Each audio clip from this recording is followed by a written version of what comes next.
Doctor BR Ambedkar Konaseema జిల్లా నక్కా రామేశ్వరం అల్లవరం మండలం.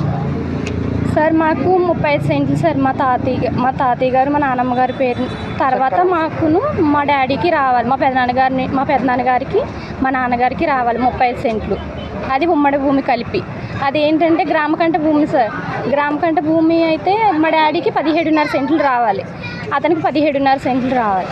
వాళ్ళు ఏంటంటే మేము శంకుస్థాపన చేయించుకునే టైంకి 17.5 సెంట్లు వాళ్ళు రిజిస్ట్రేషన్ చేయించేసుకున్నట్టు విఆర్ఓ గారితో మాకు లెటర్ పంపించారు.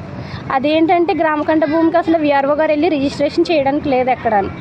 అతను ఏంటంటే పొజిషన్ సర్టిఫికేట్ ఇచ్చేశారు, అది మా నాన్నగారికి అడుగుతుంటే ఇవ్వట్లేదు. వాళ్ళు రిజిస్టర్ ఆఫీస్కి విఆర్ఓ అండ్ వాళ్ళ ఫ్యామిలీ మెంబర్స్ ఓన్లీ బయట వాళ్ళతో కూడా కాదు, మా నాన్నగారిని కూడా సంప్రదించకుండా ఓన్లీ విఆర్ఓని సైన్ చేశారు రిజిస్టర్ ఆఫీస్కి వెళ్ళి. మీ నాన్నగారు అనుమతి లేకుండా చేశారా? మా నాన్నగారు అనుమతి లేకుండా చేశారు. మాకు అసలు అది తెలియదు. అది ఎప్పుడు చేయించుకున్నట్టు పెట్టారు, 2019లో చేయించుకున్నట్టు మాకు లెటర్ పంపించారు. అది 2022లో మేము శంకుస్థాపన చేయించుకున్నాం. మేము అడిగితే సార్ ఇదిగోండి సార్, ఇతను విఆర్ఓ అయ్యుండి వీళ్ళందరూ ఈ చెక్క సతీష్ అన్న అతను వైసీపీ అప్పుడు ప్రభుత్వంలో ఇతను వాలంటీర్లు కుమ్మక్కవ్వి సచివాలయంలో వీళ్ళు విఆర్ఓ గారితో పొజిషన్ సర్టిఫికేట్ తీసేసుకున్నారు. మాకు చేయమంటే మాకు వాళ్ళు ఏంటంటే పార్టీ బలం చూసుకుండి అక్కడ రికమెండేషన్ చేయించుకుండి, ఎక్కడికి వెళ్ళినా అక్కడ రికమెండేషన్ ద్వారా ఫోన్లు చేసేసి మాకు పోలీస్ స్టేషన్లు కానీ ఎక్కడికి వెళ్ళినా కలెక్టర్ గారి దగ్గరికి వెళ్ళినప్పుడు ఆ ప్రభుత్వంలో మాకు ఏమీ జరగలేదు. 5 ఏళ్లలో మీకు ఎటువంటి న్యాయం జరగలేదండి. కానీ ఇప్పుడు ఈ ప్రభుత్వం వచ్చినాక న్యాయం జరుగుతుందని మేము ఇక్కడ వరకు వచ్చి స్టేట్మెంట్ ఇచ్చుకోవడానికి వచ్చాం సార్. మాకు 2 అమ్మాయిలు సార్, నాకు 2 కూతుర్లు. పెళ్లి చేసుకోవాలి సార్, నేను 2 అమ్మాయిలకు పెళ్లి చేయాలి. మూవంతా రాయం చేసుకుని మా అన్నయ్య వాళ్ళ అబ్బాయికి చెక్క సతీష్ అన్న అబ్బాయికి ఈయరావు దగ్గర సర్టిఫికేట్ తీసుకుండి, ఈయరావు ఏమన్నా డబ్బులు తీసుకున్నాడో లంచం తీసుకున్నాడో ఆ స్టేట్మెంట్ వెళ్తేనే భూమికి ఉప్పిద్దాని అన్నాడు. కానీ సార్ ఈయరావు మాకేం సమాధానం చెప్పట్లేదు. రేపు 10 రోజుల్లో రమ్మంటున్నాడు, అలా సంవత్సరం నుంచి తిప్పుతున్నాడు సార్. మాకు న్యాయం చేసి ఆ భూమిని ఉప్పిద్దే మేము బతుకుతాం సార్. పిల్లలు ఓ పాప బియ్యడండి, ఓ పిల్ల డిగ్రీ, వాళ్ళకి 15 లక్షలు కష్టం నుంచి పెళ్లి చేయాలి. ఇల్లు కట్టుకుంటుంటే ఇల్లు కూడా కట్టుకునేకుండా సార్ ఇది శంకుస్థాపన చేసుకున్నాం సార్. చెప్పండి. చేసుకున్న కరెంట్ కూడా పీకేసి ఇల్లు కట్టుకునేవట్లేదండి. మేము రోడ్డు పడిపోయాం సార్, చెట్టు కింద బతుకుతున్నాం. మాకు న్యాయం చేసి పెడతారని ఇంత లెక్క వచ్చాము సార్.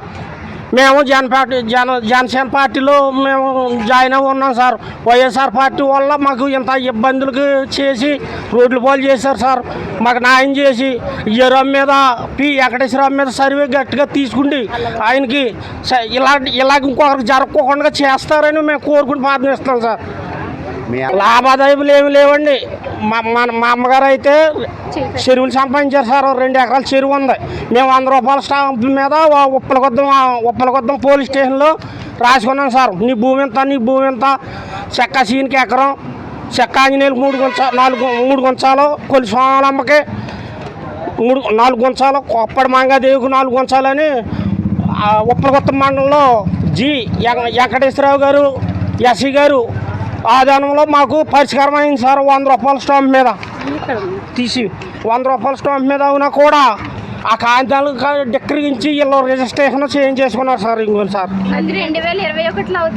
ఇలాగ మేము భూము ఉప్పలకొత్తం మండలంలో పోలీస్ స్టేషన్లో 2021లో మేము ఇది పెద్దల సమస్యలో పరిష్కారం చేసుకున్నాం సార్. ఈ ప్రకారంగా చేసుకోకుండా దొంగ సర్టిఫికెట్లు పుట్టించుకుంటే ఈయరవుతోటి వాళ్ళతోటి భూములు రాయించేసుకుని మమ్మల్ని రోడ్డు మీదకి మీ దిక్కున్న అక్కడ చెప్పుకోండి అని మమ్మల్ని బయటకు గెంటేశారు సార్. ఇల్లు ప్రెజెంట్ మీ ఊరు ఎమ్మెల్యే ఎవరు? కొత్తబొత్తుల ఆనందరావు సార్. గతంలో అయితే మాకు భవిష్యత్తు కోసం మీరు పోరాడుతున్నాను. పిల్లలైతే చచ్చిపోతామనేసి నువ్వు బెంగెట్టుకుంటే వాళ్ళ భోజనం కూడా తింటలేదు సార్. రోడ్లు పోలైపోయి చెట్లు మేము మానసాకంగా బతుకుతున్నాం. ఇంకా లాస్ట్ టైం చచ్చిపోయే స్టేజ్కి వచ్చేసాం సార్ మేము.